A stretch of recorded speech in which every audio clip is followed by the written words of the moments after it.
I came out to Arizona thinking that growing out here would be like any other thing, just despite having to deal with a lot more hot temps.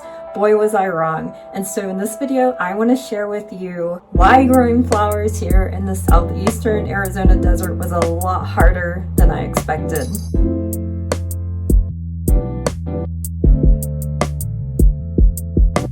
So flower friends, I did not come out to the desert to grow flowers with rose-tinted glasses on.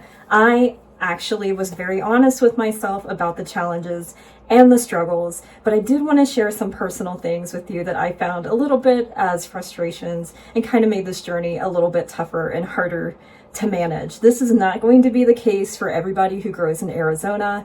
There are folks who grow up in the mountain regions towards Flagstaff that have basically almost 4 seasons. And there's folks who live out in the high desert areas who also contend with their own challenges and also differences when it comes to growing. So their experience is going to be a lot different than mine. And so I want to share some of my experiences with you. I don't mean to put this out here to dissuade anybody from starting a venture of their own in growing flowers if they're out in this area, but I did want to get real and share some things that I thought were important to kind of bring to light as a grower out here in my region. The first thing that was a little bit harder than what I was expecting is that I have such limited time frames or windows in order to get my cool hardy annuals in the ground. And a lot of folks will know these as cool flowers is what they've kind of been deemed in more recent years. And so these are flowers that kind of need that period of cold winter to help with stratification and seed germination. And the other aspect is that they do not thrive in hot temps. These are your flowers that are going to wilt and fade away as soon as those hot summer temps come in. And what the struggle and why this has been a lot harder than expected is that our past couple winters here have not been normal by any degree. I would say that they've been a lot more warmer than usual. In fact, I was anticipating a lot of our cool weather and freezes and frost to start hitting us within early November.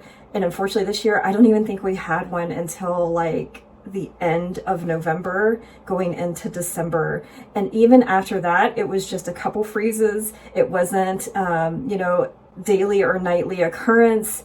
It was a little bit of a challenge because we were dealing with temps in the 80s in December, and that's just not normal out here. And so even with those temps, it's hard to get those seeds to want to get going because they're sitting in the ground going, it's far too hot for me and I'm not going to do anything.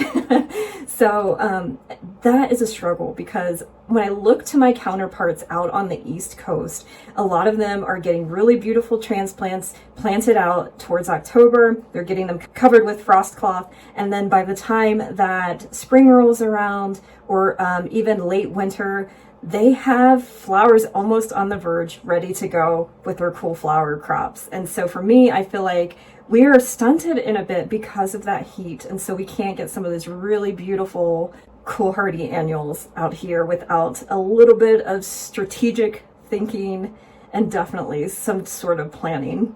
The other thing I want to talk about is our monsoons out here. I came out here looking at the stats of the area to try to determine how much rainfall that we were going to receive. And I knew what to expect out here, but unfortunately our monsoons for the past 3 years have drastically fallen short of what their expected totals were going to be.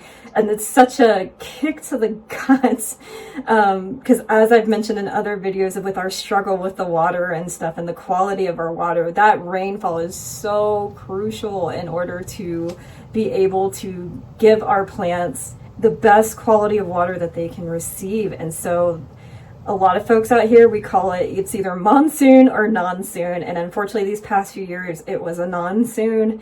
So we weren't getting that expected rainfall totals, which again does harm the soil and our plants when we were having to pump in a bunch of our private water. And so let's keep talking a little bit about water in general and why it's a lot harder than what I expected. I came out here, I know water is a huge issue out here in Arizona. I don't really want to go into the depths of that, but there's plenty of other folks who have. But one of the things is that I don't have a private well here on site. And so I am reliant upon a private water company, and those private water companies can raise rates as much as they want and however frequently they want. And so when I lived in a major metropolitan area and I was watering fairly frequently for my own personal garden, I can tell you that for a 3-month span, I probably didn't pay at least more than $80 or $90 for 3 months. Out here on average now, I pay about $50 per month. And then on top of that, we hear that the rates are actually going to be increasing. And so for me, as a cut flower farmer, it does kind of leak into my bottom line when it comes to growing flowers and being profitable. Especially as I mentioned in the previous topic, that we don't get the monsoon rains to help compensate for some of that water. The other thing that I thought was a lot harder than what I expected were my cutting windows for flowers. So flowers are very finicky when it comes to post-harvest and harvesting at the same time. You have to cut them in certain time frames. Otherwise, they will be prone to wilting or just not thriving. Even with conditioning, sometimes they just won't come back. So this is where things get a little bit interesting. I cannot harvest throughout the day whenever I feel like it, right? So I can't just, hop out there in the afternoon and start cutting away. It's way too hot in the summer for me to do that. It's in the 90s and hundreds often, and so it's impossible to get out there without doing substantial damage to the flowers for post-harvesting conditions. And so I am limited in my windows as to when I can actually get out there and start picking and cutting and harvesting. And so my windows are often early in the morning, usually about 5 a.m. As I see the sun rising, I'm out there picking. I have about probably a good 2 hours, 2.5 hours in the summer that I can accomplish that before the sun rays start to become a little too much. And then I also can start harvesting in the evening. In the peak time, usually during the summer solstice, I'm probably out there harvesting around 8 o'clock at night until it's dark and I cannot harvest anymore. But these cutting windows are really limiting for me. And again, our temps are so hot. Even sometimes if I try to go out and harvest in those evening times, it is still unbearably hot, in the 90s even at some points in time out here. And that also still continues to make it a little bit more difficult to ensure that those flowers I have aren't going to wilt. So some folks may not be bothered too much about this next point, but to me, it is a sticking point and a little bit of an for me as I grow out here. So I want to talk about pests, primarily the ones that are painful, deadly, and also aggressive.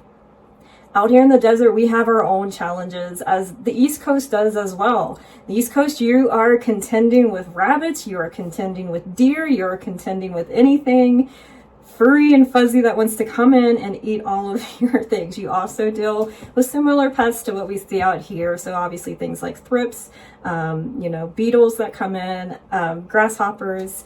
But I want to talk particularly out here. We have our own unique variety of species out here. And so that's something I don't particularly enjoy, and it was a little bit harder than I expected. So the first one I can think off the top of my head, obviously, is rattlesnakes. So we are close to being towards the home of, actually, Arizona has the most species of rattlesnake in the United States.